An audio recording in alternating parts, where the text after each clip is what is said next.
I think one of the things that the Muslim community in Boston has lacked was a cultural center. I remember back in 1987, my Imam, Abdul Zahir Dawood Ahmed, thinking about all of the Muslim community coming together in a single house of worship, to be able to pray our large communal worship on certain days. And there's so much history that explains why we felt it was really important to establish this center. Muslims and Islamic organizations are growing day and night, and people are coming to know more about Islam and some of them to be Muslims. There was growth of Muslim noticed by everyone, but there was trouble with the integration of Muslim in the society at large. I think because Islam for America is a new culture, there needs to be a place that allows people to learn what that is and why it's safe. The building has basically two axes. The one that connects the building to the street at Malcolm X Boulevard and sort of directs people in through the gate of peace into the main worship area. And then you turn and the axis faces Mecca at that point. You see the left wing and the right wing, the whole building is like someone making dua. And symbolic that this mosque is at 1 Malcolm X Boulevard. Because if you look at Roxbury's history, one of its most famous sons is Malcolm X.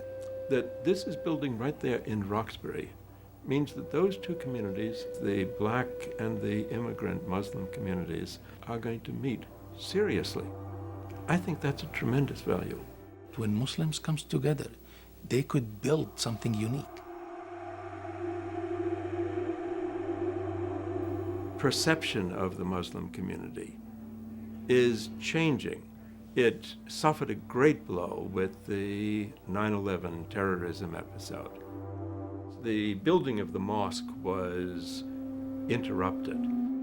He raised an objection and brought a suit in court to say that the property on which the mosque was being built had been sold to the Islamic Society for less than fair market value, but it was supplemented by charges that these were terrible people. There's a lot of fear in America ever since 9/11. And when you have fear, you're not open to learn. And when you're not open to learn, you block out your neighbors. And I think it's very difficult for a Muslim in this country. I couldn't fail to see the obvious fact that the accusations were drivel, that they were false.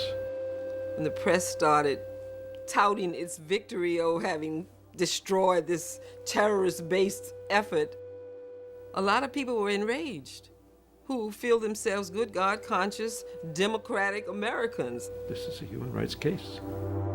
I think the litigation, despite all the pain we've gone through, I think it brought the interfaith community together. And our people actually are looking for this unity and solidarity between the different groups. I think it really is a chance for the Muslim community to reach out to all those extended hands. The opening of this beautiful mosque and cultural center should be a source of pride, not just to the ISB, but to the city of Boston and the entire Commonwealth. In the name of all of the Catholics of the Archdiocese, congratulate you for this wonderful day. Celebrate this moment. Celebrate this moment. This is the moment we have been waiting for 2 decades, and Muslims deserve to celebrate this moment. I was there at the minaret capping day, and what I saw was this beautiful sort of microcosm of the larger Muslim world.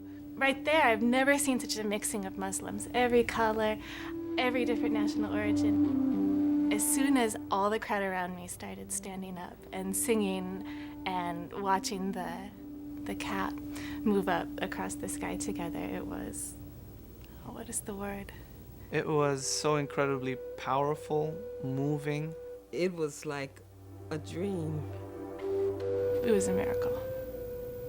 I think this mosque is going to be one of the beautiful jewels in the Boston skyline. Now you look out from Mission Hill and you see church towers and courthouses, and you see our minaret.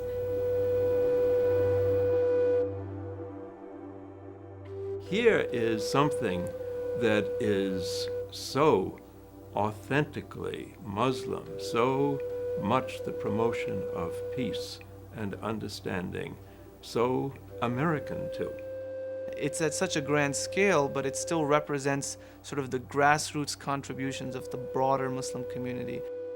So too, we believe our cousins in Abraham, the Muslims, should do.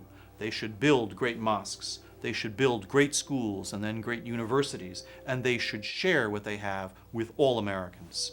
The Roxbury Mosque is not only a symbol, it is a powerful incitement to everyone to come and learn together. The young Muslims, as they are educated in this way of life, will realize that the only barriers that we have are the ones that we make. If we simply build a structure and then let it be as a place that just is a place of worship, then we have really shortchanged ourselves and actually perhaps wasted a lot of money. But if we want to realize the full potential of the mosque, we need to support the programs that will come out of it, the staffing that it will need to have, the outreach and youth services that it will do. And all of that requires continuing support rather than abandoning the mosque simply as a beautiful structure where people come, say their prayers, and leave. Allah will ask us as a Muslim community to represent Islam, to use it in order to be a great helper and supporter here in this society. It's a wise way to invest for the future. And through your actions, you can introduce your religion, and you can correct the misunderstandings that people unfortunately have about Islam and the Muslims. The first challenge was to bring this building into its existence. The next challenge is to operate this. And so we hope that people will really continue to support that, because that is when the real life of the mosque begins.